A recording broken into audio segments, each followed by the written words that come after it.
ഇന്നത്തെ വീഡിയോയിൽ നമ്മൾ പ്രീ ഡിഫൈൻ ഫങ്ഷൻസിനെ പറ്റിയിട്ടാണ് പറയുന്നത്. അപ്പോൾ കഴിഞ്ഞ വീഡിയോയിൽ നമ്മൾ ഫങ്ഷൻ എന്താണെന്നും ഫങ്ഷൻ എത്ര ടൈപ്പ് ഉണ്ടെന്നും പ്രീ ഡിഫൈൻ ഫങ്ഷൻ എന്തൊക്കെയാണെന്നൊക്കെ നമ്മൾ ജസ്റ്റ് പറഞ്ഞു വെച്ചായിരുന്നു. അപ്പോൾ എന്തായിരുന്നു പ്രീ ഡിഫൈൻ ഫങ്ഷൻ എന്ന് പറയുന്നത്? ഓൾറെഡി ബിൽഡ് ചെയ്ത് കമ്പൈൽ ചെയ്ത് അതിൻ്റെ എല്ലാ ലൈബ്രറി ഫങ്ഷൻസും എല്ലാതും ഒരു ഫയലിലാക്കി ഒരു ഹെഡർ ഫയലിൽ സൂക്ഷിച്ച് വെച്ചിട്ടുണ്ടായിരിക്കും അല്ലേ. അപ്പോൾ അത്തരത്തിലുള്ള പ്രീ ഡിഫൈൻ ചെയ്തിട്ടുള്ള ഫങ്ഷൻസിനെയാണ് നമ്മൾ പ്രീ ഡിഫൈൻ ഫങ്ഷൻ അഥവാ ബിൽറ്റ് ഇൻ ഫങ്ഷൻ എന്ന് പറയുന്നത്. അപ്പോൾ ഏതൊക്കെ പ്രീ ഡിഫൈൻ ഫങ്ഷൻസാണ് നമ്മൾ കഴിഞ്ഞ ക്ലാസ്സിൽ പറഞ്ഞത്? ഏതൊക്കെ ഉണ്ടെന്നാണ് പറഞ്ഞത്? String functions, mathematical functions, character functions, conversion functions, IO manipulating functions, ഇത്രയുണ്ട്. അപ്പോൾ അതിൽ നമ്മൾ ആദ്യം നോക്കാൻ പോകുന്നത് സ്ട്രിങ് ഫങ്ഷൻസ് ആണ്. എന്താണ് സ്ട്രിങ് ഫങ്ഷൻസ്? പേര് കേൾക്കുമ്പോൾ തന്നെ നമുക്ക് മനസ്സിലാവും സ്ട്രിങ്സിന് വേണ്ടിയിട്ടായിരിക്കും അല്ലേ. സ്ട്രിങ്സിനെ മാനിപ്പുലേറ്റ് ചെയ്യാൻ വേണ്ടിയിട്ടുള്ള ഫങ്ഷൻസിനെയാണ് നമ്മൾ സ്ട്രിങ് ഫങ്ഷൻസ് എന്ന് പറയുന്നത്. ഇവിടെ പറയുന്നുണ്ട് these functions are used for manipulating strings അല്ലേ. സ്ട്രിങ്സിൻ്റെ മാനിപ്പുലേഷന് വേണ്ടിയിട്ട് യൂസ് ചെയ്യുന്ന ഫങ്ഷൻസാണ് സ്ട്രിങ് ഫങ്ഷനിൽ ഉള്ളത്. അപ്പോൾ മാനിപ്പുലേഷൻ എന്ന് പറയുമ്പോൾ എന്തൊക്കെയാണ്? ഒരു സ്ട്രിങ്ങുമായിട്ട് റിലേറ്റ് ചെയ്തിട്ട് നമുക്ക് അതിലെന്തൊക്കെ കണ്ടുപിടിക്കാൻ പറ്റും? ആ സ്ട്രിങ്ങിൻ്റെ ലെങ്ത്ത് കണ്ടുപിടിക്കാൻ പറ്റും, അതിനെ കോപ്പി ചെയ്യാൻ പറ്റും, കൂട്ടിച്ചേർക്കാൻ പറ്റും, അതുപോലെ തന്നെ കമ്പയർ ചെയ്യാൻ പറ്റും, അങ്ങനെ കുറേ കാര്യങ്ങൾ ചെയ്യാൻ പറ്റില്ലേ. അതിനൊക്കെയാണ് നമ്മൾ എന്ത് പറയുന്നത്? സ്ട്രിങ് ഫങ്ഷൻസ് എന്ന് പറയുന്നത്. ഇനി നെക്സ്റ്റ് പോയിന്റ് പറയുന്നുണ്ട് it requires the header file C string. എന്താ സി സ്ട്രിങ് എന്ന് പറയുന്ന ഒരു ഹെഡർ ഫയൽ യൂസ് ചെയ്താലേ നമുക്ക് സ്ട്രിങ് ഫങ്ഷൻസിനെ ഉപയോഗിക്കാനായിട്ട് പറ്റുള്ളൂ. അത് മെയിൻ കാര്യമാണ്. ഈ ഇതിൽ നമ്മൾ പറയുന്ന സ്ട്രിങ് ഫങ്ഷൻസ് എല്ലാതും നമ്മൾ ഒരു പ്രോഗ്രാമിൽ ഇൻക്ലൂഡ് ചെയ്യുന്നുണ്ടെങ്കിൽ അതിൻ്റേതായിട്ടുള്ള ഹെഡർ ഫയലായിട്ടുള്ള സി സ്ട്രിങ് എന്ന് പറയുന്ന ഹെഡർ ഫയൽ നമ്മൾ എന്തായാലും ഉപയോഗിച്ചിട്ടുണ്ടായിരിക്കണം. ഇനി ഏതൊക്കെയാണ് ഫങ്ഷൻസ്, സ്ട്രിങ് ഫങ്ഷൻസ് എന്ന് പറയുന്നത്? 1 strlen, 2 strcpy, 3 strcat, 4 strcmp, 5 strcmpi. ഇങ്ങനെ 5 ഫങ്ഷൻസ് ഉണ്ട്. ഏതൊക്കെയാണ്? strlen, strcpy, strcat, strcmp, strcmpi. ഇനി ഇത് ഓരോന്നും എന്താണെന്നും എങ്ങനെയാണെന്നുമാണ് നമ്മൾ പഠിക്കുന്നത്. ഇപ്പോൾ ഇതുമായിട്ട് റിലേറ്റ് ചെയ്തിട്ട് വൺ വേർഡായിട്ട് ചോദിക്കാം. ചിലപ്പോൾ ഡെഫിനിഷൻ തന്നിട്ട് അതേതാണ് ഫങ്ഷൻ എന്ന് ചോദിക്കാം, അല്ലെങ്കിൽ ഡിഫൈൻ ചെയ്യാൻ പറയും, അല്ലെങ്കിൽ ഒരു എക്സാമ്പിൾ തന്നിട്ട് എന്താണ് ഔട്ട്പുട്ട് എന്ന് ചോദിക്കും. അപ്പോൾ ഇത്രയും കാര്യങ്ങൾ നമ്മൾ നോക്കണം. അപ്പോൾ എന്താണ് ഈ strlen എന്ന് പറയുന്ന ഫങ്ഷൻ? ഇവിടെ പറയുന്നുണ്ട് this function is used to find the length of a string അല്ലേ. LEN എന്ന് പറയുന്ന ഒരു കീവേഡ് അതിൻ്റെ ഉള്ളിൽ ഉള്ളത് തന്നെ നമുക്ക് പെട്ടെന്ന് മനസ്സിലാക്കാനായിട്ട് പറ്റും. strlen എന്ന് പറയുന്നത് ഒരു സ്ട്രിങ്ങിൻ്റെ ലെങ്ത്ത് കണ്ടുപിടിക്കാനായിട്ട് യൂസ് ചെയ്യുന്ന ഫംഗ്ഷനാണ്. This function is used to find the length of a string. ഒരു സ്ട്രിങ്ങിൻ്റെ ലെങ്ത്ത്, അതിലെത്ര ക്യാരക്ടേഴ്സ് ഉണ്ട് അതാണ് അതിൻ്റെ ലെങ്ത്ത് എന്നുകൊണ്ട് ഉദ്ദേശിക്കുന്നത്. അപ്പോൾ ലെങ്ത്ത് എത്രയാണെന്ന് കണ്ടുപിടിക്കാനായിട്ട് യൂസ് ചെയ്യുന്ന ഫംഗ്ഷനാണ് strlen. ഇവിടെ പറയുന്നുണ്ട് length of a string means the number of characters in the string അല്ലേ. ഇപ്പം ലിയോ എന്ന് പറയുന്നൊരു സ്ട്രിങ് ആണെന്നുണ്ടെങ്കിൽ അതിൻ്റെ ലെങ്ത്ത് എത്രയാണ്? LEO അല്ലേ, 3. അപ്പോൾ എത്ര നമ്പർ ഓഫ് ക്യാരക്ടേഴ്സ് അതിലുണ്ട് ആ ഒരു എണ്ണത്തിനെയാണ് നമ്മൾ സ്ട്രിങ്ങിൻ്റെ ലെങ്ത്ത് എന്ന് പറയുന്നത്. ഇനി ഇവിടെ സിൻടാക്സ് വന്നിട്ടുണ്ട്. എങ്ങനെയാണ് ഒരു സ്ട്രിങ്ങിൻ്റെ ലെങ്ത്ത് കണ്ടുപിടിക്കാനായിട്ട് നമ്മൾ എഴുതുക? ഇൻറ്റ് strlen ഓഫ് സ്ട്രിങ് അല്ലേ. strlen എന്ന് പറയുന്ന ഫംഗ്ഷൻ്റെ ആ ബ്രാക്കറ്റിൻ്റെ ഉള്ളിൽ സ്ട്രിങ് ഏതാണോ അത് കൊടുത്താൽ മതി. അപ്പോൾ അതിൻ്റെ ലെങ്ത് ആയിരിക്കും നമുക്ക് അത് റിസൾട്ടായിട്ട് തരുന്നത്. ഇവിടെ ഒരു എക്സാമ്പിൾ തന്നിട്ടുണ്ട്. എക്സാമ്പിൾ നോക്കിയേ. str of equal to welcome അല്ലേ. str എന്ന് പറയുന്ന ഒരു സ്ട്രിങ് വാരിയബിളിലേക്ക് നമ്മൾ വെൽക്കം എന്ന് പറയുന്ന ഒരു സ്ട്രിങ് അസൈൻ ചെയ്തിട്ടുണ്ട്. അപ്പോൾ strലുള്ളത് വെൽക്കമാണ്. നമ്മൾ ഇൻറ്റ് n എന്ന് പറഞ്ഞിട്ടൊരു വാരിയബിൾ ഡിക്ലെയർ ചെയ്തു ഒരു ഇൻറ്റീജർ വാല്യൂവിന് വേണ്ടിയിട്ട്. എന്നിട്ട് എന്താ ചെയ്തിട്ടുള്ളത്? n equal to strlen of str. ഇതെന്താ മീൻ ചെയ്യണേ? strlen ഓഫ് str എന്ന് പറഞ്ഞാൽ നമുക്ക് എന്താ വരിക? ഈ വെൽക്കം എന്ന് പറയുന്ന സ്ട്രിങ്ങിൻ്റെ ലെങ്ത്ത് എത്രയാണെന്നുള്ളത് വരും. എത്ര ലെങ്ത്ത് വരുന്നത്? വെൽക്കത്തിൽ എത്ര ലെറ്റേഴ്സ് ഉണ്ട് നോക്കുക. അതിലെത്രയുണ്ട്? 7 ഉണ്ട് അല്ലേ. 7 ക്യാരക്ടേഴ്സ് അതിലുണ്ട്. അപ്പോൾ n എന്ന് പറയുന്ന വാരിയബിളിലേക്ക് 7 അസൈൻ ചെയ്തിട്ടുണ്ടാവും. ഇനി സി ഔട്ടിൽ n എന്ന് പറഞ്ഞ് പ്രിൻറ്റ് ചെയ്യുമ്പോൾ നമുക്ക് എന്താ വരിക? 7 ആണ് വരിക. തൊട്ട് താഴെ തന്നെ ഔട്ട്പുട്ട് തന്നിട്ടുണ്ട്. Here the argument for the strlen function is A string variable and it returns the number of characters in the string, that is a 7 to the variable n അല്ലേ. 7 എന്ന് പറയുന്ന ഒരു ഔട്ട്പുട്ടായിരിക്കും നമുക്ക് ഈ ഒരു എക്സാമ്പിളിൽ നമുക്ക് കിട്ടുന്നത്. അപ്പോൾ strlen മനസ്സിലായല്ലോ. ചിലപ്പോൾ strlen എന്ന് പറഞ്ഞിട്ട് ഡയറക്റ്റ് ഒരു സ്ട്രിങ് തന്നെ തരും. ഇവിടെ കണ്ടില്ലേ n equal to strlen of computer. അപ്പോൾ നമുക്ക് എന്ത് വരും? കമ്പ്യൂട്ടറിൻ്റെ ലെങ്ത്ത് എത്രയാണെന്ന് വരും. അതുപോലെ ഈ കമ്പ്യൂട്ടർ ഒരു വാരിയബിളിലേക്ക് അസൈൻ ചെയ്തിട്ട് ആ വാരിയബിളും ഈ strlen ഓഫ് എന്ന് പറഞ്ഞിട്ട് നമുക്ക് പാസ് ചെയ്യാനായിട്ട് പറ്റും. അപ്പോൾ അതിൻ്റെ കറസ്പോണ്ടിങ് സ്ട്രിങ് ഏതാണോ അതിൻ്റെ ലെങ്ത്ത് നമുക്ക് റിട്ടേൺ ചെയ്ത് വരും. അപ്പോൾ ഒരു സ്ട്രിങ്ങിൻ്റെ ലെങ്ത് കണ്ടുപിടിക്കാനായിട്ട് യൂസ് ചെയ്യുന്നത് strlen. ഇനി നെക്സ്റ്റ് ഫംഗ്ഷനാണ് strcpy. CPy എന്ന് പറയുമ്പോൾ നമുക്ക് ഉള്ളിലേക്ക് വരേണ്ടത് കോപ്പി. അപ്പോൾ എന്തിനു വേണ്ടിയിട്ടായിരിക്കും strcpy എന്ന് പറയുന്നത്? ഒരു സ്ട്രിങ്ങിനെ മറ്റൊരു സ്ട്രിങ്ങിലേക്ക് കോപ്പി ചെയ്ത് വയ്ക്കാൻ. ഇപ്പോൾ A എന്ന് പറയുന്നതിൽ ഒരു സ്ട്രിങ്ങുണ്ട് ഹലോ, B എന്ന് പറയുന്നതിൽ empty ആണ്, ഒന്നുമില്ല. അപ്പോൾ നമുക്ക് എന്ത് ചെയ്യാം? എനെ ബിയിലേക്ക് കോപ്പി ചെയ്ത് വയ്ക്കാം. അപ്പോൾ എയിലും ബിയും എന്തായിരിക്കും? ഹലോ എന്ന് പറയുന്ന സ്ട്രിങ് ആയിരിക്കും. അങ്ങനെ കോപ്പി ചെയ്യാൻ യൂസ് ചെയ്യണം. ഇവിടെ ഡെഫിനിഷൻ തന്നിട്ടുണ്ട്, this function is used to copy one string into another. അല്ലേ, ഒരു സ്ട്രിങ്ങിനെ മറ്റൊരു സ്ട്രിങ്ങിലേക്ക് കോപ്പി ചെയ്ത് വയ്ക്കാനായിട്ട് യൂസ് ചെയ്യുന്നു. സിൻടാക്സ് തന്നിട്ടുണ്ട്, 2 സ്ട്രിങ് അവിടെ ഉണ്ടായിരിക്കും അല്ലേ, ഒന്നിലേക്ക് കോപ്പി ചെയ്യാണ്. അപ്പോൾ ആർഗ്യുമെൻ്റ് ആയിട്ട് 2 സ്ട്രിങ്ങും അവിടെ പാസ് ചെയ്യണം. അപ്പോൾ ഇവിടെ നോക്കിയേ, സിൻടാക്സ് എങ്ങനെയാണ്? strcpy of string 1, string 2. മനസ്സിലായോ? string 1, string 2 ഇങ്ങനെയാണ്. ഇവിടെ ശ്രദ്ധിക്കേണ്ട കാര്യം, string 2നെ string 1ലേക്കാണ് കോപ്പി ചെയ്യുക. റൈറ്റ് സൈഡിലുള്ള സ്ട്രിങ്ങിനെ ആയിരിക്കും ലെഫ്റ്റ് സൈഡിലേക്ക് കോപ്പി ചെയ്യുന്നത്. ഇപ്പോൾ നമ്മൾ ഈക്വൽ ടു ഒക്കെ യൂസ് ചെയ്യില്ലേ, A=3, B=4 എന്നൊക്കെ നമ്മൾ എഴുതുമ്പോൾ എങ്ങനെയാണ് ചെയ്യുന്നത്? അതിൻ്റെ അസൈനിങ് എങ്ങനെയാണ് വരുന്നത്? റൈറ്റിൽ നിന്ന് ലെഫ്റ്റിലേക്കാണ് അസൈൻ ചെയ്യുക. A=3 എന്ന് പറഞ്ഞാൽ 3നെ എയിലേക്ക് കൊടുക്കുന്നു, B=4 എന്ന് പറഞ്ഞാൽ 4നെ ബിയിലേക്ക് കൊടുക്കുന്നു. അപ്പോൾ ഇവിടെ strcpy ഓഫ് string 1, string 2 എന്ന് എഴുതിയാൽ എങ്ങനെ ചെയ്യുക? string 2ലുള്ള വാല്യൂവിനെ string 1ലേക്ക് കൊടുക്കുന്നു. ഇങ്ങനെയാണ്, റൈറ്റിൽ നിന്ന് ലെഫ്റ്റിലേക്കാണ് കൊടുക്കുക. അതിനനുസരിച്ച് വേണം strcpy യൂസ് ചെയ്യാനായിട്ട്. ഇവിടെ പറയുന്നുണ്ട്, the function will copy string 2 to string 1. string 2നെ string 1ലേക്കാണ് കോപ്പി ചെയ്യണത്. ഇനി എക്സാമ്പിൾ തന്നിട്ടുണ്ട്, char s1 of 10, s2 of 10 equal to welcome. ഇങ്ങനെ എഴുതിയ എന്തുള്ളത്? s1 എന്ന് പറയുന്നൊരു സ്ട്രിങ് വാരിയബിൾ ഡിക്ലെയർ ചെയ്ത് വെച്ചിട്ടുണ്ട്, s2 ഈക്വൽ ടു വെൽക്കം എന്ന് എഴുതിയിട്ടുണ്ട്. അപ്പോൾ s2ലാണ് വെൽക്കം ഉള്ളത്, s1ൽ ഒന്നുമില്ല. എന്നിട്ട് നമ്മൾ എന്ത് ചെയ്യുന്നു? strcpy ഓഫ് s1, s2 എന്ന് എഴുതി. അപ്പോൾ എന്ത് ചെയ്യും? s2ലുള്ള കണ്ടൻറ്റ് s1ലേക്ക് കോപ്പി ആവും. എന്നിട്ട് സി ഔട്ടിൽ s1നെ പ്രിൻറ്റ് ചെയ്തു. അപ്പോൾ നമുക്ക് എന്ത് കിട്ടി? വെൽക്കം എന്ന് ഔട്ട്പുട്ട് കിട്ടി. അതായത് s2ലുള്ള വെൽക്കം s1ലേക്ക് കോപ്പിയായി, s1നെ ഡിസ്പ്ലേ ചെയ്തപ്പോൾ വെൽക്കം എന്നുള്ള ഔട്ട്പുട്ട് നമുക്ക് കിട്ടി. മനസ്സിലായല്ലോ? പിന്നെ അതേ അടിയിൽ വേറൊരു എക്സാമ്പിൾ തന്നിട്ടുണ്ട്, strcpy ഓഫ് str, വെൽക്കം ഇങ്ങനെ എഴുതിയിട്ടുണ്ട്. അപ്പോൾ എന്താ ഉണ്ടാവുക? വെൽക്കം എന്ന് പറയുന്ന സ്ട്രിങ് str എന്ന് പറയുന്ന വാരിയബിളിലേക്ക് കോപ്പി ആവും. ഇങ്ങനെയും നമുക്ക് കോപ്പി ചെയ്യാം. നെക്സ്റ്റ് ഫംഗ്ഷനാണ് strcat. strcat എന്ന് പറയുന്നത് കോൺകാറ്റിനേഷന് വേണ്ടിയിട്ടാണ്. കോൺകാറ്റിനേഷൻ എന്ന് വെച്ചാൽ എന്താ? കൂട്ടിച്ചേർക്കുക, അപ്പൻഡ് ചെയ്യുക. ഇത് ഇങ്ങനെയാണ്. അതായത് 2 സ്ട്രിങ് ഉണ്ടെങ്കിൽ 2നെയും കൂടി ഒന്നാക്കി മാറ്റുക. അതിന് വേണ്ടിയിട്ടാണ് strcat യൂസ് ചെയ്യണത്. അപ്പോൾ ഡെഫിനേഷൻ നോക്കുക, this function is used to append one string to another string. ഒരു സ്ട്രിങ്ങിനെ മറ്റൊരു സ്ട്രിങ്ങിനോട് കൂട്ടിച്ചേർത്ത് വെക്കാൻ വേണ്ടിയിട്ടാണ് strcat യൂസ് ചെയ്യണത്. അപ്പം സിൻടാക്സ് നോക്കുക, strcat ഓഫ് string 1, string 2 അല്ലേ, string 1, string 2 എന്ന് എഴുതിയിട്ടുണ്ട്. അപ്പോൾ എന്താ ചെയ്യുക? string 1ഉം string 2ഉം അറ്റാച്ച് ആയി ഒരൊറ്റ സ്ട്രിങ് ആയിട്ട് മാറും. ഇവിടെ എക്സാമ്പിൾ നോക്കുക, char s1 of 20 equal to welcome. s1ൽ വെൽക്കം ഉണ്ട്, s2 ഈക്വൽ ടു 2c++ എന്നുണ്ട്. അപ്പോൾ s1ൽ വെൽക്കം, s2ൽ 2c++ എന്ന് പറയുന്ന സ്ട്രിങ് ഉണ്ട്. ഇനി strcat ഓഫ് s1, s2 എന്ന് എഴുതി. അപ്പോൾ എന്ത് ചെയ്യും? strcat അല്ല യൂസ് ചെയ്തിട്ടുള്ളത്. അപ്പോൾ s1ഉം s2ഉം കൂട്ടിച്ചേർത്ത് നമുക്ക് എന്ത് തരും? സി ഔട്ടിൽ s1നെ പ്രിൻറ്റ് ചെയ്തു. അപ്പോൾ നമുക്ക് എന്താ വരിക? വെൽക്കം ടു C++ എന്ന് പറഞ്ഞിട്ടുള്ള മെസ്സേജ് വരും. അപ്പോൾ 2 സ്ട്രിങ്ങിനെ കൂട്ടിച്ചേർത്ത് ഒരൊറ്റ സ്ട്രിങ് ആക്കാനായിട്ട് strcat യൂസ് ചെയ്യണം. ഇനി നെക്സ്റ്റ് ഒരു ഫംഗ്ഷനാണ്, സ്ട്രിങ് ഫംഗ്ഷനാണ് strcmp. strcmp കാണുമ്പോൾ തന്നെ നമ്മൾ മനസ്സിലാക്കുക കമ്പയർ ചെയ്യാനാണ്.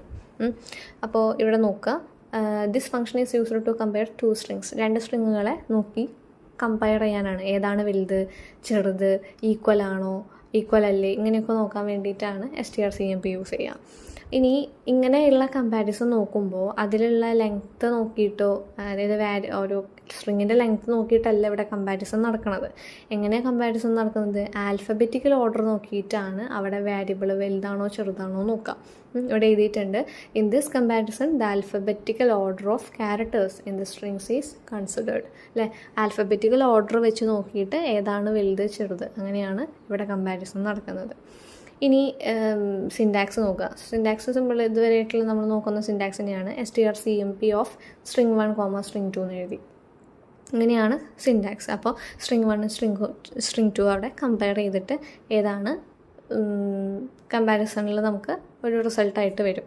ഇനി റിസൾട്ട് വരുന്നത് എങ്ങനെയാണ്, ഏത് രൂപത്തിൽ റിസൾട്ട് വരിക, ഒന്നുകിൽ 0 അല്ലെങ്കിൽ ഒരു നെഗറ്റീവ് വാല്യൂ അല്ലെങ്കിൽ ഒരു പോസിറ്റീവ് വാല്യൂ. ഇങ്ങനെ 3 ചാൻസസിലാണ് നമുക്ക് എന്ത് വരുന്നത്, ഔട്ട്പുട്ട് വരുന്നത് കമ്പയർ ചെയ്യുമ്പോൾ. അപ്പോൾ ഏതൊക്കെയാണ് ആ 3 വാല്യൂസ്, എങ്ങനെയാണ് ആ 3 വാല്യൂസ് നമുക്ക് വരുന്നതെന്ന് നോക്കാം കമ്പയർ ചെയ്യുമ്പോൾ. അപ്പോൾ strcmp ഓഫ് string 1, string 2 എന്ന് എഴുതി കഴിഞ്ഞാൽ നമുക്ക് ഔട്ട്പുട്ട് വരാൻ ചാൻസ് ഉള്ളത്, ഒന്ന് return 0 if string 1 and string 2 are same അല്ലേ. string 1ഉം string 2ഉം സെയിം ആണെന്നുണ്ടെങ്കിൽ നമുക്ക് എന്ത് വരും, 0 എന്ന് പറയുന്ന റിസൾട്ടാവും വരിക. അപ്പോൾ റിസൾട്ട് 0 വന്നു കഴിഞ്ഞാൽ നമുക്കറിയാം ആ string 1ഉം string 2ഉം സെയിം ആണ്. ആൽഫബറ്റിക്കൽ ഓർഡർ വെച്ച് നോക്കുമ്പോൾ 2 സ്ട്രിങ്ങും സെയിം ആണെന്ന് നോക്കാം. പിന്നെ ഇവിടെ ഒരു കമ്പാരിസൺ ചെയ്യുന്ന സമയത്ത് ഒരു കാര്യം ശ്രദ്ധിക്കാനുണ്ട്. കമ്പയർ ചെയ്യുമ്പോൾ ഇപ്പം കേരള എന്ന് പറയുന്നൊരു വാരിയബിളാണ് കമ്പയർ ചെയ്യുന്നതെന്ന് വയ്ക്കുക. കേരള എന്ന് പറയുന്നത് ക്യാപിറ്റലിലും എഴുതിയിട്ടുണ്ട്, സ്മോൾ ലെറ്ററിലും എഴുതിയിട്ടുണ്ട്. strcmp വെച്ചിട്ട് string 1 എന്ന് പറയുന്നത് ക്യാപിറ്റൽ ലെറ്ററിലുള്ള കേരള എന്നും string 2 എന്ന് പറയുന്നത് സ്മോൾ ലെറ്ററിൽ എഴുതിയിട്ടുള്ള കേരള എന്നുമാണ് വിചാരിക്കുക. രണ്ടും കമ്പയർ ചെയ്യുമ്പോൾ നമുക്ക് 0 വരില്ല, കാരണം രണ്ടും സെയിം അല്ല. കാരണം അത് നമ്മൾ മുന്നേ പഠിച്ചിട്ടുണ്ട്. C++ൽ കേസ് സെൻസിറ്റീവ് ആണ് ലെറ്റേഴ്സൊക്കെ. ക്യാപിറ്റലിൽ എഴുതുന്ന ലെറ്ററും സ്മോൾ ലെറ്ററിൽ എഴുതുന്ന ലെറ്ററും രണ്ടും രണ്ടാണ്. ഇപ്പം എ എന്ന് പറയുന്നത് ക്യാപിറ്റൽ ലെറ്റർ എ ഉണ്ട്, സ്മോൾ ലെറ്റർ എ ഉണ്ടെന്നുണ്ടെങ്കിൽ രണ്ടും സെയിം അല്ല, രണ്ടും ഡിഫറെൻ്റ് ആണ്. അപ്പോൾ സെയിം ആയിട്ടുള്ള ഒരു വാല്യൂം അവിടെ എന്താ സെയിം ആണെന്ന് പറഞ്ഞാൽ നമുക്ക് വരില്ല. ഇനി ഇവിടെ നോക്കാം, റിസൾട്ടുകളുടെ കാര്യമാണ് പറയുന്നത്. Return 0 if string 1 and string 2 are same അല്ലേ. 2 സ്ട്രിങ്ങും സെയിം ആണ് എന്നുണ്ടെങ്കിൽ നമുക്ക് 0 വരും. എപ്പോഴാണ് സെയിം ആയിട്ട് വരുന്നത്, ആൽഫബറ്റിക്കൽ ഓർഡർ നോക്കുമ്പോൾ രണ്ടും ഇപ്പോൾ ക്യാപിറ്റലിലുള്ള കേരള രണ്ടും സെയിം ക്യാപിറ്റൽ ലെറ്ററിലാണ് എഴുതിയിരുന്നെങ്കിൽ നമുക്ക് എന്ത് വരും, 0 വരും. സ്മോൾ ലെറ്ററിലാണ് രണ്ടെന്നുണ്ടെങ്കിൽ 0 വരും. അങ്ങനെ സെയിം ആണോ നോക്കും. അപ്പോൾ 0 വരുന്ന കേസ് മനസ്സിലായല്ലോ. ഇനി വരുന്ന ചാൻസാണ് returns a negative value if string 1 is alphabetically lower than string 2. നമുക്ക് ചിലപ്പോൾ നെഗറ്റീവ് ഒരു വാല്യൂ വരും. നെഗറ്റീവ് വാല്യൂ വരുന്നത് എപ്പോഴായിരിക്കും, string 1 എന്ന് പറയുന്നത് string 2നേക്കാൾ ചെറുതാവുമ്പോൾ. അപ്പോൾ നമുക്ക് നെഗറ്റീവ് ഒരു വാല്യൂ വന്നു കഴിഞ്ഞാൽ നമുക്ക് മനസ്സിലാക്കാം string 1 string 2നേക്കാളും ചെറുതാണ്. ഇനി പോസിറ്റീവ് വരുന്ന എപ്പോഴായിരിക്കും, string 1 string 2നേക്കാളും വലുതായി കഴിഞ്ഞാൽ നമുക്ക് പോസിറ്റീവ് വാല്യൂ ആണ് വരിക. ഇങ്ങനെ 3 രീതിയിലുള്ള കമ്പാരിസണാണ് അവിടെ നടക്കുന്നത്. അപ്പോൾ strcmp വെച്ചിട്ട് നമ്മൾ 2 സ്ട്രിങ്ങുകളെ കമ്പയർ ചെയ്യുമ്പോൾ 3 രീതിക്കാണ് നമുക്ക് റിസൾട്ട് വരിക. 0 വന്നു കഴിഞ്ഞാൽ രണ്ടും സെയിം ആണെന്ന് നമുക്ക് കരുതാം. നെഗറ്റീവ് വാല്യൂ വന്നു കഴിഞ്ഞാൽ string 1 ചെറുതാണെന്ന് കരുതാം. പോസിറ്റീവ് വാല്യൂ വരികയെന്ന് വെച്ചിട്ടുണ്ടെങ്കിൽ string 1 വലുതാണെന്ന് കരുതാം. ഇങ്ങനെയാണ്. ഇവിടെ ഒരു എക്സാമ്പിൾ തന്നിട്ടുണ്ട്, നോക്കിയേ. CAD S1 equal to Deepthi. S1ൽ ദീപ്തി ഉണ്ട്, S2ൽ ദിവ്യ ഉണ്ട്. ദീപ്തി ദിവ്യ, S1 ദീപ്തി, S2 ദിവ്യ. ഇൻറ്റ് എന്ന് പറഞ്ഞിട്ടൊരു വാല്യൂബിൾ ഡിക്ലെയർ ചെയ്തിട്ടുണ്ട്. അതെന്താ, ഈ വാല്യൂവിനെ ഹോൾഡ് ചെയ്യണ്ടേ, 0 ആണോ നെഗറ്റീവ് വാല്യൂ ആണോ പോസിറ്റീവ് വാല്യൂ ആണോ എന്ന് അറിയണം അല്ലേ. അപ്പോൾ ആ വാല്യൂവിനെ ഹോൾഡ് ചെയ്യാനായിട്ടുള്ള ഒരു വാല്യൂബിൾ നമ്മൾ ഡിക്ലെയർ ചെയ്തു, ഇൻറ്റ് n. ഇനി നമ്മൾ എഴുതി n equal to strcmp of S1, S2. n equal to strcmp of S1, S2 എന്ന് പറഞ്ഞാൽ എന്താ, S1ഉം S2ഉം കമ്പയർ ചെയ്തിട്ട് എന്നിലേക്ക് ആ റിസൾട്ടിനെ സ്റ്റോർ ചെയ്യുന്നു. ഇനി നമുക്ക് റിസൾട്ട് കാണണ്ടേ, എന്നിൽ എന്താ സ്റ്റോർ ചെയ്തതെന്ന് അറിയണ്ടേ. അപ്പോൾ നമ്മൾ എന്ത് ചെയ്യണം, അവിടെ കമ്പയർ ചെയ്ത് നോക്കണം. n എന്ന് പറയുന്നത് 0 ആണോ നെഗറ്റീവ് ആണോ പോസിറ്റീവ് ആണോ നമുക്ക് അറിയണ്ടേ. അപ്പോൾ നമ്മൾ നോക്കുക, ഇഫ് n ഈക്വൽ ടു 0 ആണെന്നുണ്ടെങ്കിൽ both the strings are same എന്ന് പറഞ്ഞിട്ടുള്ള റിസൾട്ട് കാണിക്കാം. അതല്ല എന്നുണ്ടെങ്കിലോ else Eiffel n less than 0 ആണോ നോക്കി, ആണെങ്കിൽ Coutൽ S1 ലെസ് ദാൻ S2 എന്ന് എഴുതുക. അതും അല്ലെങ്കിലോ എന്തായിരിക്കും, Coutൽ S1 ഗ്രേറ്റർ ദാൻ S2 ആയിരിക്കും. മനസ്സിലായോ, നെഗറ്റീവും പോസിറ്റീവും കാണിക്കാനാണത്. ഇനി ഈ ഒരു ഔട്ട്പുട്ടിൽ നമുക്ക് എന്താ വരിക, ദിവ്യയും ദീപ്തിയാണ് കമ്പയർ ചെയ്യുന്നത്. S1 ദീപ്തിയും S2 ദിവ്യയാണ്. അപ്പം നമുക്ക് ഏത് ഔട്ട്പുട്ടായിരിക്കും വരിക, both the strings are same എന്നാണോ, അതോ S1 ലെസ് ദാൻ S2 എന്നാണോ, അതോ S1 ഗ്രേറ്റർ ദാൻ S2 എന്നാണോ നമുക്ക് പ്രിൻറ്റ് ചെയ്തിട്ട് വരിക.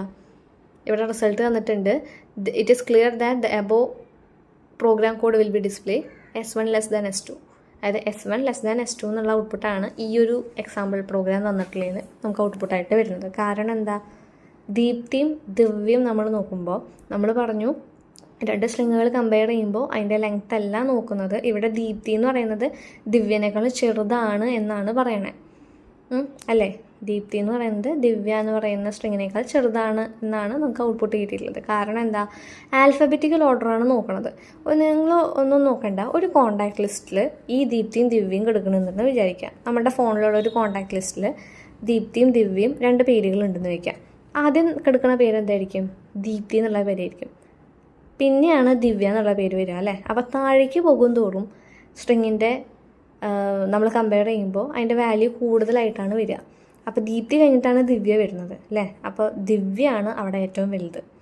താഴേക്ക് പോകും തോറും വാല്യൂ കൂടുന്ന രീതിക്കാണ് ഓർഡർ നോക്കേണ്ടത്. അപ്പോൾ ദീപ്തി കഴിഞ്ഞിട്ടാണ് ദിവ്യ വരുന്നത്. അപ്പോൾ നമ്മുടെ ഈ ദീപ്തിയും ദിവ്യയും കമ്പയർ ചെയ്യുമ്പോൾ ദിവ്യ എന്ന് പറയുന്ന സ്ട്രിങ് ആണ് വലുത്, അല്ലേ?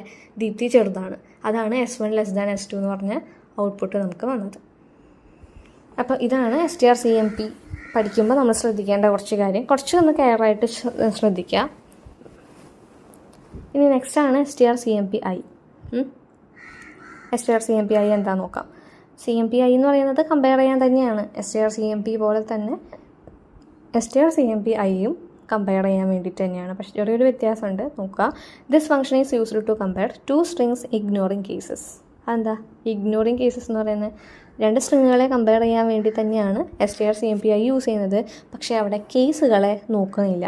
നമ്മൾ നേരത്തെ STR/CMP പറഞ്ഞില്ലേ, ക്യാപിറ്റൽ എഴുതുന്ന കേരള എന്ന് പറയുന്ന സ്ട്രിങ്ങും സ്മോൾ ലെറ്ററിൽ എഴുതുന്ന കേരള എന്ന് പറയുന്ന സ്ട്രിങ്ങും രണ്ടാണ്. ഈ STR/CMP-I വെച്ചിട്ടാണ് കമ്പയർ ചെയ്യുന്നെങ്കിലോ അവിടെ വലുതോ ചെറുതോ നോക്കുന്നില്ല. ക്യാപിറ്റൽ ലെറ്റർ ആണോ സ്മോൾ ലെറ്റർ ആണോ നോക്കുന്നില്ല. ക്യാപിറ്റലിൽ എഴുതിയാലും സ്മോൾ ലെറ്ററിൽ എഴുതിയാലും രണ്ടും സെയിം ആണ് നമുക്ക് വരും. അത്രയേ ഉള്ളൂ വ്യത്യാസം എന്ന് പറയുന്നത്. ബാക്കിയൊക്കെ സെയിം ആണ് STR/CMP പോലെ തന്നെ. ഇവിടെ പറയുന്നുണ്ട്, that is the function will treat both upper case and lower case letters are the same for the comparison, അല്ലേ? കമ്പയർ ചെയ്യുമ്പോൾ ക്യാപിറ്റൽ ലെറ്ററും സ്മോൾ ലെറ്ററിനൊക്കെ സെയിം രീതിക്ക് തന്നെയാണ്, ഈക്വലായിട്ട് തന്നെയാണ് കൺസിഡർ ചെയ്യുന്നത്. സിൻടാക്സും വർക്കിങ്ങും ഫംഗ്ഷൻസും ഒക്കെ STR/CMP പോലെ തന്നെ സെയിം തന്നെയാണ്. ഈക്വൽ ആണെങ്കിൽ 0 വരും, ഈക്വൽ അല്ലെങ്കിൽ ചെറുതാന്ന് വരും. സ്ട്രിങ് 1 ചെറുതാന്ന് പറഞ്ഞിട്ടുള്ള റിസൾട്ട് വരും, സ്ട്രിങ് 1 വലുതാന്ന് പറഞ്ഞിട്ടുള്ള റിസൾട്ടും വരും. അങ്ങനെയാണ് നമുക്ക് കിട്ടുന്നത്. ഇവിടെ എക്സാമ്പിൾ തന്നിട്ടുണ്ട്. CHAR S1 = സനിൽ, ക്യാപിറ്റൽ ലെറ്ററിലുള്ള സനിൽ. S2 സ്മോൾ ലെറ്ററിലുള്ള സനിൽ. അപ്പോൾ S1 ക്യാപിറ്റലിലുള്ള സനിലും S2 സ്മോൾ ലെറ്ററിലുള്ള സനിലുമാണ്. ഇൻറ്റ് n എന്ന് പറഞ്ഞിട്ടുള്ളൊരു വേരിയബിൾ ഡിക്ലെയർ ചെയ്തു. n = STR/CMP-I of S1, S2. STR/CMP-I വെച്ചിട്ട് S1 S2 കമ്പയർ ചെയ്തു. ഇനി നമ്മളവിടെ ഔട്ട്പുട്ട് നോക്കണം, അല്ലേ? n = 0 ആണെങ്കിൽ സ്ട്രിങ്സ് ആർ സെയിം എന്ന് എഴുതി. എൽസ് ഇഫിൽ n <> ആണെങ്കിൽ S1 <> S2 എന്ന് എഴുതി. എൽസിൽ S1 > S2 എന്ന് എഴുതി. നമുക്ക് ഏത് റിസൾട്ടാണ് വരിക? കമ്പയർ ചെയ്യുമ്പോൾ 0 ആണ് വരിക, അല്ലേ? അതായത് ഔട്ട്പുട്ടായിട്ട് നമുക്ക് എന്താ വരിക? സ്ട്രിങ്സ് ആർ സെയിം എന്ന് പറഞ്ഞിട്ടാണ് വരിക. അപ്പം STR/CMPയും STR/CMP-Iയും കമ്പയർ ചെയ്ത് പഠിക്കുക. രണ്ടിൻ്റെയും ഡിഫറൻസ് എന്താണെന്ന് ചോദിക്കും. എന്തായാലും വരുന്ന ക്വസ്റ്റ്യൻസ് ആണ് അതൊക്കെ. അപ്പോൾ STR/CMPയും CMP-Iയും തമ്മിൽ കമ്പയർ ചെയ്യുമ്പോൾ രണ്ടും എന്താണ്? സ്ട്രിങ്സിനെ കമ്പയർ ചെയ്യാൻ യൂസ് ചെയ്യുന്നതാണ്. സിൻടാക്സും ഫംഗ്ഷനിങ്ങും വർക്കിങ്ങും ഒക്കെ സെയിം ആണ്. പക്ഷേ വ്യത്യാസം എന്താണ്? STR/CMP-I കേസുകളെ നോക്കും, അല്ലേ? ക്യാപിറ്റലാണോ സ്മോൾ ലെറ്റർ ആണോ എന്നുള്ളത് രണ്ട് രീതിക്കാണ് ട്രീറ്റ് ചെയ്യണത്. STR/CMP-I ആണെന്നുണ്ടെങ്കിൽ കേസുകൾ അവിടെ ഇഗ്നോർ ചെയ്ത് കളയും. നെക്സ്റ്റ് ഫംഗ്ഷൻ പ്രീഡിഫൈൻഡ് ഫംഗ്ഷനാണ് മാത്തമാറ്റിക്കൽ ഫംഗ്ഷൻസ്. പേര് പോലെ തന്നെ മാത്തമാറ്റിക്കൽ ഓപ്പറേഷൻസൊക്കെ ഹാൻഡിൽ ചെയ്യാൻ വേണ്ടിയിട്ട് നമ്മൾ യൂസ് ചെയ്യുന്ന ഫംഗ്ഷൻസാണ് ഇതിൽ വരുന്നത്. മാത്തമാറ്റിക്കൽ ഫംഗ്ഷൻസ് എന്താണെന്ന് നോക്കാം. These functions are used for mathematical functions. It requires the header file CMath. അതായത് മാത്തമാറ്റിക്കൽ ഓപ്പറേഷൻസിനെ പെർഫോം ചെയ്യാൻ വേണ്ടിയിട്ട് യൂസ് ചെയ്യുന്ന ഫംഗ്ഷൻസാണ് മാത്തമാറ്റിക്കൽ ഫംഗ്ഷൻസ്. അതുപോലെ തന്നെ മാത്തമാറ്റിക്കൽ ഫംഗ്ഷൻസ് നമ്മൾ യൂസ് ചെയ്യുന്നുണ്ടെങ്കിൽ നമുക്കൊരു ഹെഡർ ഫയൽ ആവശ്യമായിട്ട് വരുന്നുണ്ട്, CMath. CMath എന്ന് പറയുന്ന ഹെഡർ ഫയൽ യൂസ് ചെയ്താൽ മാത്രമേ മാത്തമാറ്റിക്കൽ ഫംഗ്ഷൻസിനെ നമുക്ക് ആക്സസ് ചെയ്യാനായിട്ട് പറ്റുള്ളൂ. ഇനി ഏതൊക്കെയാണ് മാത്തമാറ്റിക്കൽ ഫംഗ്ഷൻസ് ആയിട്ട് വരുന്നത്? ABS, SQRT, POW, sine, cos. ഇത്രയും ഫംഗ്ഷൻസാണ് ഉള്ളത്. ഇനി എന്താണ് ഈ ഓരോന്നും എന്ന് നോക്കാം. ഫസ്റ്റത്തെയാണ് ABS. ABS എന്ന് പറയുന്നത് എന്താ? It is used to find the absolute value of an integer. ഒരു ഇൻറ്റീജർ വാല്യൂവിൻ്റെ അബ്സല്യൂട്ട് വാല്യൂ കണ്ടുപിടിക്കാൻ വേണ്ടിയിട്ട് ABS എന്ന് പറയുന്നത് അബ്സല്യൂട്ട് വാല്യൂ കണ്ടുപിടിക്കാനാണ് ABS എന്ന് പറയുന്ന ഫംഗ്ഷൻ നമ്മൾ യൂസ് ചെയ്യുന്നത്. ഈ അബ്സല്യൂട്ട് വാല്യൂ എന്ന് വെച്ചാൽ എന്താ? ഇപ്പോൾ ABSൻ്റെ ഉള്ളിൽ നമ്മളിപ്പോൾ -25 എന്ന് എഴുതി. അപ്പോൾ ABS എന്ത് വരും? 25 എന്ന് വരും. +16 എഴുതി, 16 എന്ന് തരും. -2 -12 എന്ന് എഴുതി, 12 തരും. അതായത് സൈനോട് കൂടിയിട്ടൊക്കെ നമ്മൾ എന്തെങ്കിലും ഒരു നമ്പർ കൊടുത്തു കഴിഞ്ഞാൽ അതിൻ്റെ ആക്ച്വൽ വാല്യൂ എന്താണെന്ന് നമുക്ക് തരും. ഇപ്പോൾ ABS ഓഫ് -2, അപ്പോൾ നമുക്ക് എന്ത് തരും? 2. കറക്റ്റ് ആ വാല്യൂ ആയിട്ട് 2 ആയിട്ട് അങ്ങനെ തരും. ഇതിനാണ് നമ്മൾ ABS യൂസ് ചെയ്യണത്. ഇവിടെ ABS എങ്ങനെ യൂസ് ചെയ്യുക എന്നുള്ളത് എഴുതിയിട്ടുണ്ട്. ഇൻറ്റ് ABS ഇൻറ്റ്, അതായത് ഇൻറ്റീജർ വാല്യൂ ആയിട്ടായിരിക്കും നമുക്ക് തരുന്നത്. ABSൻ്റെ ഉള്ളിൽ നമുക്കൊരു ഇൻറ്റീജർ വാല്യൂ കൊടുത്തു കഴിഞ്ഞാൽ അതിൻ്റെ കറക്റ്റ് വാല്യൂ നമുക്ക് തരുന്നു. എക്സാമ്പിളായിട്ട് അവിടെ കൊടുത്തിട്ടുണ്ട് ഇൻറ്റ് n = -25. n എന്ന് പറയുന്നത് -25 ആണ്. ഔട്ടിൽ ABS ഓഫ് n എന്ന് പറഞ്ഞിട്ടുണ്ട്. അപ്പോൾ നമുക്ക് എന്ത് വന്നു? 25 എന്ന് വരും. സൈനോ ഒന്നുമില്ല, ആക്ച്വൽ വാല്യൂ എത്രയാണ് അത് നമുക്ക് വരും. ഇൻറ്റീജേഴ്സിൻ്റെ മാത്രം കേട്ടോ, ഇൻറ്റീജേഴ്സ് മാത്രമാണ് ABS ഹാൻഡിൽ ചെയ്യുള്ളൂ. ഇനി ABS കൂടെ തന്നെ ഫ്ലോട്ടിംഗ് പോയിൻ്റ് നമ്പേഴ്സിനും വേണ്ടേ. അപ്പോൾ അതിന് വേണ്ടിയിട്ട് വേറൊരു ഫംഗ്ഷനാണ് ഫാബ്സ് എന്ന് പറഞ്ഞിട്ട്, FABS, ഫാബ്സ് ഫംഗ്ഷൻ. അതെന്തിനു വേണ്ടിയിട്ടാണ്? പോയിൻ്റുള്ള നമ്പേഴ്സിനെ അല്ലെങ്കിൽ പോയിൻ്റുള്ള നമ്പേഴ്സിൻ്റെ അബ്സല്യൂട്ട് വാല്യൂ കണ്ടുപിടിക്കാനായിട്ട്. അപ്പോൾ ഫാബ്സിൻ്റെ ഉള്ളിൽ നമ്മൾ ആ പോയിൻ്റുള്ള നമ്പറോട് കൂടിയിട്ടുള്ളൊരു നമ്പർ കൊടുത്താൽ അതിൻ്റെ കറക്റ്റ് പോയിൻ്റ് ആയിട്ടുള്ള ഒറിജിനൽ വാല്യൂ ആയിട്ട് തന്നെ നമുക്ക് റിട്ടേൺ ചെയ്ത് തരും. നെക്സ്റ്റ് ഫംഗ്ഷനാണ് SQRT. SQRT എന്താ? പേര് പോലെ തന്നെ സ്ക്വയർ റൂട്ട് കണ്ടുപിടിക്കാനാണ്. അപ്പോൾ സ്ക്വയർ റൂട്ട് ഓഫ് എന്ന് പറഞ്ഞിട്ട് നമ്മൾ കൊടുക്കുന്ന വാല്യൂവിൻ്റെ സ്ക്വയർ റൂട്ട് കണ്ടുപിടിച്ച് നമുക്ക് തരുന്നു. അതിനാണ് SQRT. It is used to find the square root of a number.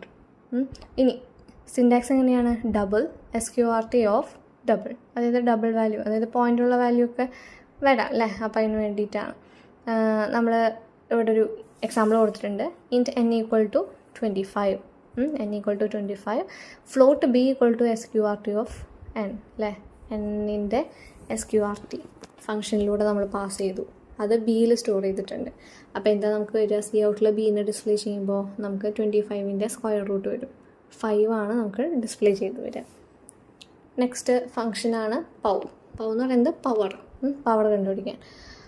This function is used to find the power of a number. നമ്മൾ raise to the power 2, raise to the power 3 അങ്ങനെയൊക്കെ പറയില്ലേ. 2^3, 2^4 എന്നൊക്കെ പറയില്ലേ.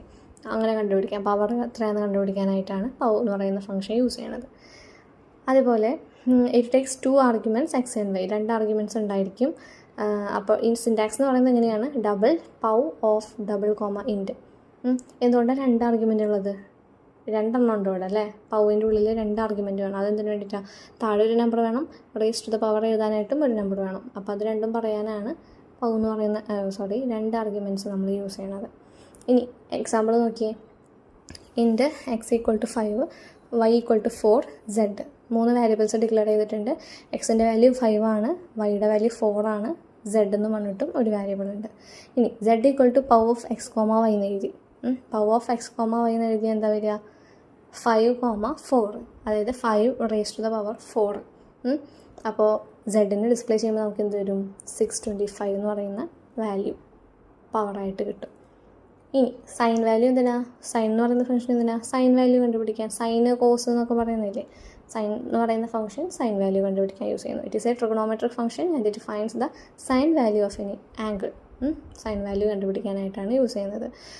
Use ചെയ്യുമ്പോൾ ഇങ്ങനെയാണ് syntax. Double sine of double. നമ്മൾ കൊടുക്കുന്ന value എത്രയാണ് സൈൻ കണ്ടുപിടിക്കണമെങ്കിൽ ആ വാല്യൂ സൈനിൻ്റെ ഉള്ളിൽ ആർഗ്യുമെൻ്റ് ആയിട്ട് കൊടുക്കുക. ഇനി ഇവിടെ എക്സാമ്പിൾ തന്നിട്ടുണ്ട്. Float x = 30 × 3.14 / 180. എന്നിട്ട് ആ എക്സിനെ സൈൻ ഓഫ് എന്ന് പറഞ്ഞിട്ടുണ്ട്. അപ്പോൾ ആ എക്സിൻ്റെ വാല്യൂ എത്രയാണോ അതിൻ്റെ സൈൻ വാല്യൂ ആണ് താഴെ ഡിസ്പ്ലേ ചെയ്തിട്ടുള്ളത്. 0.4999770. അതേപോലെ നെക്സ്റ്റ് ഫംഗ്ഷനാണ് കോസ് ഫംഗ്ഷൻ. കോസ് ഫംഗ്ഷൻ എന്താണ്? സൈൻ കണ്ടുപിടിച്ച പോലെ തന്നെ ഒരു വാല്യൂവിൻ്റെ കോസ് ഫംഗ്ഷൻ, കൊസൈൻ ഫംഗ്ഷൻ കണ്ടുപിടിക്കാനാണ്. The function is used to find the cosine value of an angle. ഇനി എഴുതേണ്ട സിൻടാക്സ് എങ്ങനെയാണ്? Double cos of double. ഇനി എക്സാമ്പിൾ തന്നിട്ടുണ്ട്. ഒരു ഡബിൾ എക്സ് എന്ന് പറഞ്ഞിട്ട് നമ്മളൊരു കൊസൈൻ വാല്യൂ അവിടെ കണ്ടുപിടിച്ച് വെച്ചിട്ടുണ്ട്. കോസ് ഓഫ് എന്ന് പറഞ്ഞിട്ട് ഡയറക്റ്റ് വാല്യൂ കൊടുത്തിരിക്കുകയാണ്. എന്നിട്ട് എക്സിനെ ഡിസ്പ്ലേ ചെയ്യുമ്പോൾ അതിൻ്റെ കോസ് വാല്യൂ നമുക്ക് കിട്ടും.